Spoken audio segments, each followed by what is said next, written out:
embrace taking calculated risks. You can't lose what you don't put in the middle, but you can't win much either. This is a quote from one of my favorite movies. It's actually a poker movie called Rounders.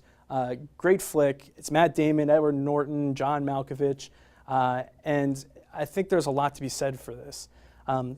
Quick story, my math teacher back in high school was also my wrestling coach. And there was this one particular day, not in the wrestling room, believe it or not, it was actually in the math class where he asked a question and nobody knew the answer. So what happens when nobody volunteers to answer? Somebody gets called on. So girl in the front row, I'm sitting a seat behind her. The teacher, Mr. Sartoff, comes up to her and says, "What do you think the answer is?" She says, "I don't know." He says, "Well, take a guess. What do you think?" Again, she says, "I don't know." Third time, "Just take a guess, whatever comes to mind." She says, "I don't know." So Mr. Sartoff walks over to the wall where he has a few posters hanging, and he takes a poster down off the wall, and he walks in front of the middle of the class. And on that poster, it's a picture of Michael Jordan in a dark gym by himself shooting free throws.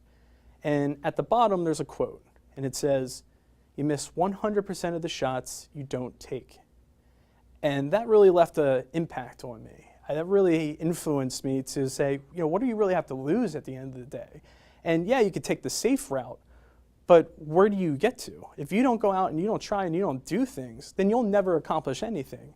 So I took that through, sure, it applies to poker. It took it through my sales career, professional sales career. Took it through college. I mean, that type of idea now today also helps me coach entrepreneurs and teach them, hey, you got to take some calculated risks. If you don't take any risks, you don't gain anything. So it's not about being careless, but calculated risks. What things do you have a good chance of winning? Where are the odds in your favor? And then having the fortitude to move forward and be okay if it doesn't work out, that you keep getting up and going again.